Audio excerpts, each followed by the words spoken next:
Un craquement soudain déchira le silence, comme si le sol lui-même hésitait à soutenir ce qui allait se révéler. J'ai senti l'air se contracter autour de moi, lourd d'une vérité que je n'étais pas prêt à entendre. Quelque chose clochait, un détail presque imperceptible mais suffisamment vif pour percer ma conscience. Un murmure venu d'aucune bouche. Une phrase qui s'imposa comme une lame froide. Yégué, regarde ce que tu fuis. À cet instant, j'ai compris que la pensée n'était plus un refuge, mais un champ de bataille. Chaque pas semblait résonner avec une menace invisible, et même la lumière vibrait comme si elle doutait de son propre éclat. J'ai senti monter une question, sourde, brûlante, impossible à repousser. Alors je me suis arrêté, pris dans cette tension étrange où tout paraissait basculer. Et si ce secret que je pressentais n'était pas caché dans le monde, mais directement en moi? Et si la vraie peur était de découvrir que ma propre pensée n'était pas libre? J'ai avancé malgré la sensation oppressante que chaque pensée que je formulais était observée avant même de naître. L'air vibrait autour de moi comme si une logique étrangère, plus ancienne que mes questions, s'y était ancrée. Je ne savais pas encore que ce doute serait la première fissure d'un monde intérieur que je croyais solide. Pourtant, plus je marchais, plus je sentais la frontière se brouiller entre ce que je pensais choisir et ce qui semblait m'être soufflé en silence. C'était comme si mes propres réflexions revenaient déformées, chargées d'une intention qui n'était pas la mienne. Et ce malaise m'obligea à me demander combien de mes décisions étaient réellement miennes. La ville semblait se refermer sur moi. Chaque façade renvoyait un écho de mes propres hésitations, comme si les murs savaient mieux que moi ce que je redoutais. Je sentais une urgence inexpliquée me pousser à chercher la source de ce trouble, sans savoir si je voulais vraiment la trouver. Les mots que j'avais entendus résonnaient encore, insistants, comme un verdict que je n'avais pas prononcé. Était-ce cela? Comprendre? Entrer dans un espace où la pensée cesse d'être une évidence pour devenir un risque? Je me suis arrêté devant une vitre qui reflétait ma silhouette comme une étrangère. Ce que j'y voyais n'était pas la peur, mais quelque chose de pire. Une hésitation profonde, presque familière. Était-ce vraiment moi ou l'image d'un être qui avait cessé de questionner ce qu'il croyait savoir? Le reflet semblait m'interroger en retour, comme si lui aussi attendait une réponse que je fuyais depuis trop longtemps. Quand j'ai finalement levé les yeux, j'ai compris que toute cette tension n'était qu'un prélude. Quelque chose approchait, quelque chose qui ne demandait ni permission ni prière. Ce n'était pas une menace physique, mais une idée, brute, indomptable, prête à me renverser si je n'osais pas l'accueillir. Je me suis demandé alors si la vérité n'était pas ce qui nous attaque quand nous manquons de courage. Le silence de la nuit paraissait plus dense que l'ombre elle-même, comme si quelque chose retenait son souffle avec moi.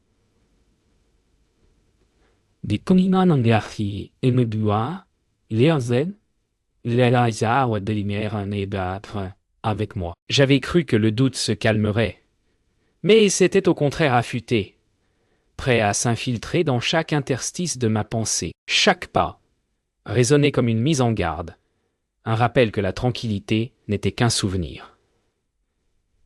Plus j'avançais, plus une sensation étrange montait. Et si ce trouble n'était pas une dérive, mais une invitation? Une force obscure me poussait à continuer, à chercher ce qui se cachait derrière mes certitudes, comme si la vérité attendait au bout d'un couloir que j'avais trop longtemps refusé de traverser. Je me suis arrêté quand j'ai senti une présence, non pas derrière moi, mais dans mes propres pensées, comme si une voix étrangère essayait de se greffer à la mienne. C'était subtil, presque imperceptible, mais assez distinct pour m'obliger à affronter ce qui se jouait vraiment. Je n'avais plus confiance en la source de mes idées. Une inquiétude froide s'insinua en moi. Avais-je jamais vraiment pensé seul? Ou me contentais-je de répéter des croyances héritées, des réflexes déguisés en conviction? Une question me traversa soudain. Si je doutais de mes propres pensées, que restait-il de moi? L'idée me fit chanceler. Je tentai de me rassurer. de retrouver la cohérence des choses simples. Mais tout semblait glisser, se défaire comme une corde trop usée. Peut-être que le monde n'avait pas changé. Peut-être que c'était moi qui, pour la première fois, le voyais sans filtre. La lucidité, pensais-je. Peut-elle être une menace? Le vent se leva soudain, apportant une fraîcheur qui me traversa comme une révélation. Une part de moi voulait fuir ce bouleversement intérieur, mais une autre, plus profonde, plus ancienne, me poussait à rester. Ce qui se déroulait n'était pas un simple malaise. C'était une fracture, une déchirure entre ce que je croyais être et ce que j'étais réellement. Je sentais que si je reculais maintenant, je me condamnais à vivre dans une illusion confortable. Mais avancer signifiait accepter la possibilité d'être transformé à jamais. Puis la peur se dissipa un instant, non pas parce que la situation devenait claire, mais parce que je compris enfin que le danger n'était pas la vérité, mais le refus de la voir. Je sentis quelque chose en moi s'ouvrir, une brèche par laquelle l'inconnu pouvait entrer. C'était vertigineux, mais étrangement libérateur. Peut-être que la pensée véritable commence lorsque l'on accepte de perdre ses repères. Peut-être que la liberté exige d'abord un effondrement intérieur. La nuit avait reculé, mais rien en moi ne s'éclaircissait. Au contraire, chaque minute me plongeait plus profondément dans un dédale où les certitudes s'effritaient. Je sentais que quelque chose approchait, une révélation qui ne toquerait pas. Elle enfoncerait la porte. Mes pensées se heurtaient les unes aux autres, comme si deux forces s'affrontaient pour décider laquelle aurait le droit de me définir. Je compris que le conflit n'était pas extérieur, il était entièrement en moi, et pourtant, je n'étais plus sûr d'en être le maître. Je n'aurais pas su dire si c'était la fatigue ou la lucidité, mais soudain tout sembla se simplifier.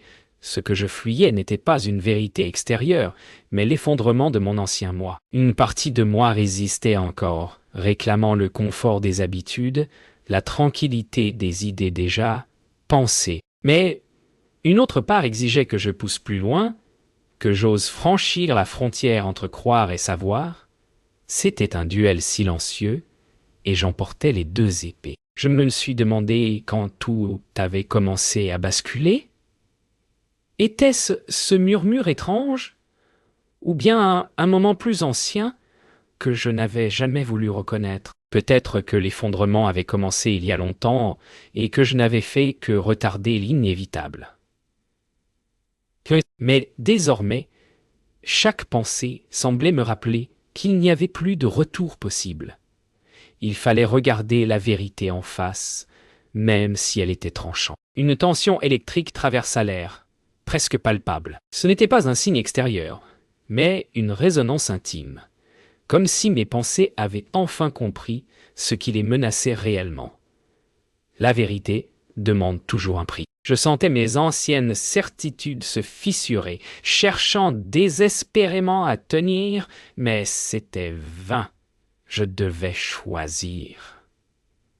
Soit continuer à vivre dans une idée de moi-même, soit affronter ce que j'étais vraiment. Alors la pensée me frappa, brutale et limpide.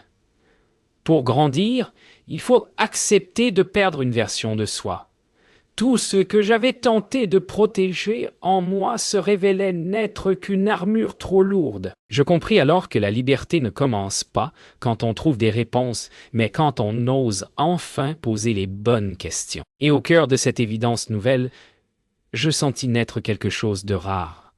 Un courage fragile, mais réel. Le matin se leva sans chaleur, comme si la lumière elle-même hésitait à se poser sur ce que j'étais en train de devenir. Je sentais que quelque chose se défaisait en moi, non plus en silence, mais avec une clarté presque douloureuse. Mes pensées s'ouvraient comme des portes qu'on force, révélant des pièces intérieures que je n'avais jamais osé explorer. Et dans ce déploiement brutal, une certitude me frappa.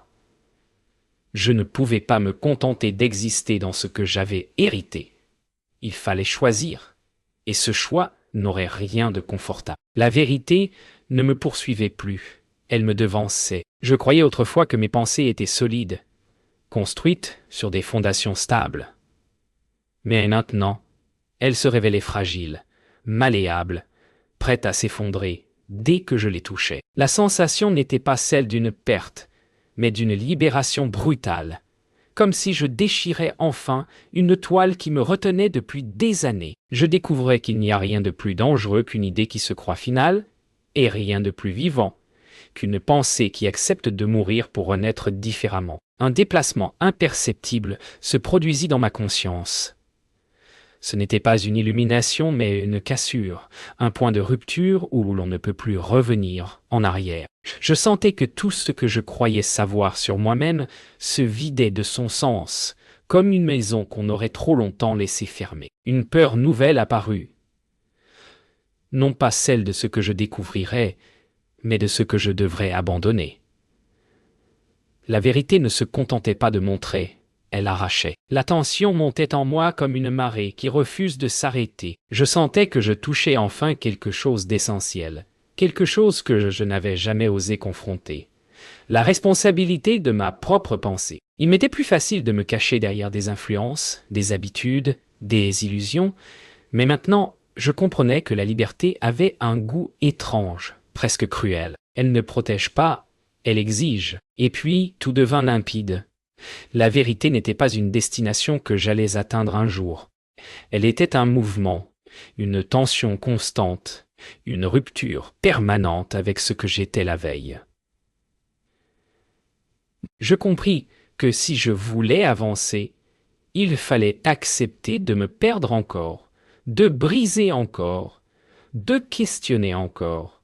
Rien ne serait stable, rien ne serait final. Mais peut-être était-ce cela, enfin, vivre. Le monde semblait s'être déplacé d'un millimètre, juste assez pour que chaque chose paraisse familière et pourtant étrangère. Je sentais que je touchais enfin la zone dangereuse, celle où plus aucune illusion ne peut servir de bouclier.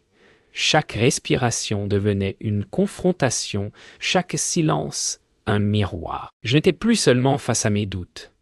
J'étais face à ce que j'avais toujours refusé d'admettre. Le moi que je défendais depuis des années s'effritait sous mes propres doigts. Et dans cet effondrement, quelque chose naissait, fragile, mais réel. Une possibilité. Je compris que tout ce temps, je n'avais pas cherché la vérité. J'avais cherché un refuge.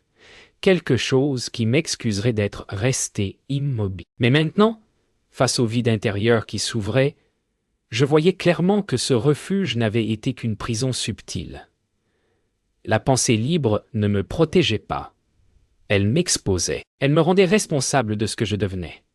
Une responsabilité que j'avais longtemps préféré ignorer. C'est alors que je ressentis la fracture complète, non pas comme une défaite, mais comme une libération brutale. Tout ce que je croyais être moi se décollait, comme des couches trop anciennes, trop lourdes. Sinon, je réalisais que la plupart de mes pensées n'avaient jamais été miennes. Elles étaient héritées, répétées, protégées, et voilà qu'il me fallait enfin décider qui je voulais être, sans masque, sans justification, sans héritage imposé. Je sentais que chaque pas désormais comptait. Non pas parce qu'il me rapprochait d'une vérité, mais parce qu'il m'éloignait définitivement de la facilité. C'était cela, grandir. Accepter de marcher sans garantie, sans promesse, sans certitude. Je comprenais que la liberté, la vraie, n'était pas un état mais un courage, celui de rester nu devant soi-même, et cette nudité intérieure, bien que douloureuse, me donnait une force nouvelle. Alors la pensée monta, aiguë, tranchante, irréversible. On ne devient soi-même qu'en tuant les versions de nous qui nous ont protégés trop longtemps. Et dans ce meurtre nécessaire, je sentis naître une paix étrange, presque lumineuse.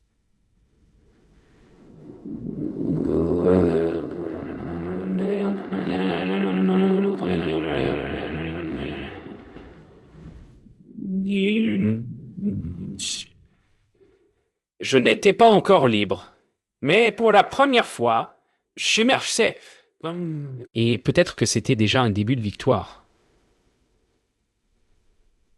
L'aube n'apporta pas le réconfort attendu. Elle révéla simplement ce que je refusais encore de regarder pleinement.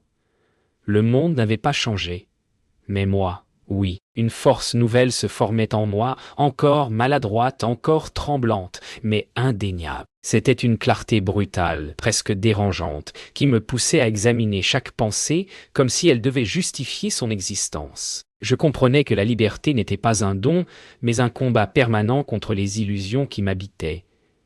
Et plus la lumière montait, plus je sentais que ce combat ne faisait que commencer. Je n'étais plus en train de fuir mes anciennes certitudes. Je les regardais s'effondrer comme des murs trop fatigués. Et dans cet effondrement se trouvait une forme de paix, fragile, mais réelle. Je sentais que je devenais capable d'accueillir des pensées nouvelles, non pas parce qu'elles me rassuraient, mais parce qu'elles m'obligeaient à grandir. Je compris alors que la pensée libre n'a rien de confortable. Elle gratte, elle dérange, elle brûle même, parfois. Mais elle illumine aussi des zones qu'on croyait condamnées à rester obscures. C'est alors que je sentis une forme de rupture intérieure, non plus violente comme les précédentes, mais douce, presque naturelle. Comme si, après avoir brisé mes anciennes croyances, quelque chose commençait enfin à se reconstruire. Je compris que la reconstruction n'effaçait rien. Elle donnait simplement un nouvel ordre aux fragments dispersés. Je devais accueillir ce que j'étais devenu, sans nostalgie, sans regret. Et cette acceptation, je le sentais, était le premier pas vers une paix véritable.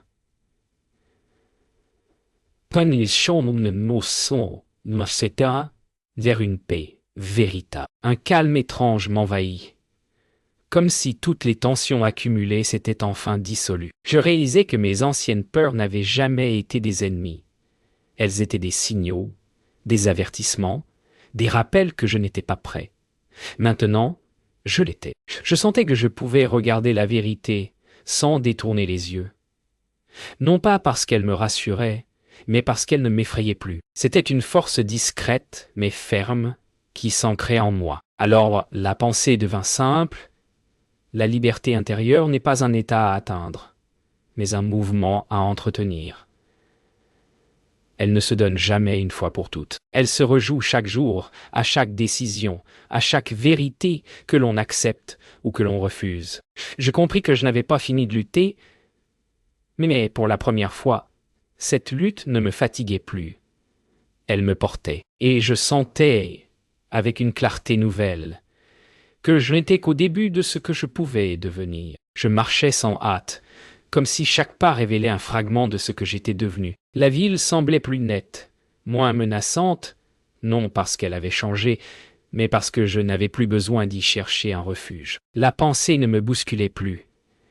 Elle avançait avec moi, libre, exigeante, vivante. Je comprenais désormais que la vérité n'était pas un sommet lointain, mais un mouvement intérieur qui refuse de stagner. Et cette compréhension simple mais profonde éclairait mes gestes les plus ordinaires.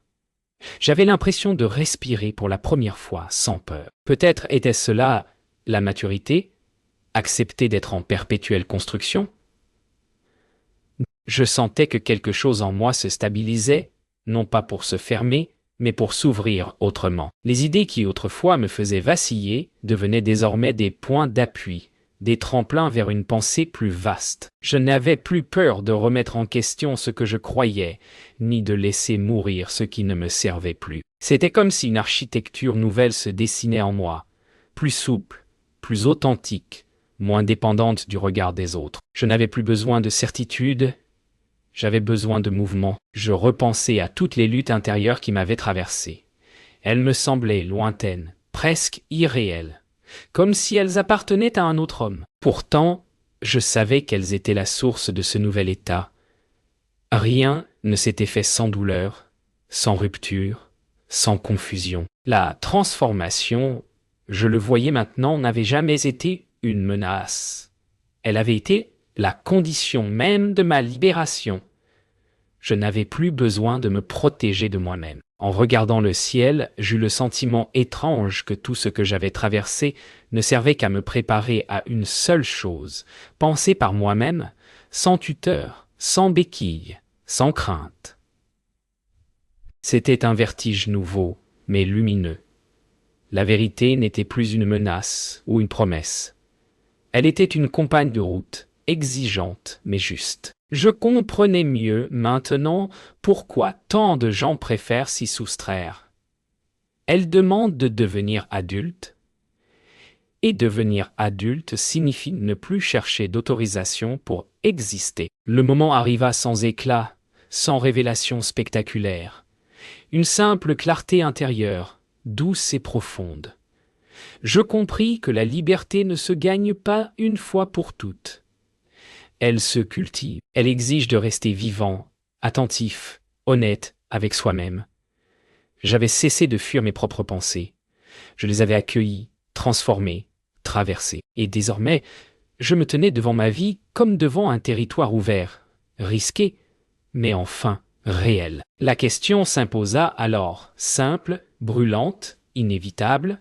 Suis-je prêt à assumer pleinement ce que je deviendrais,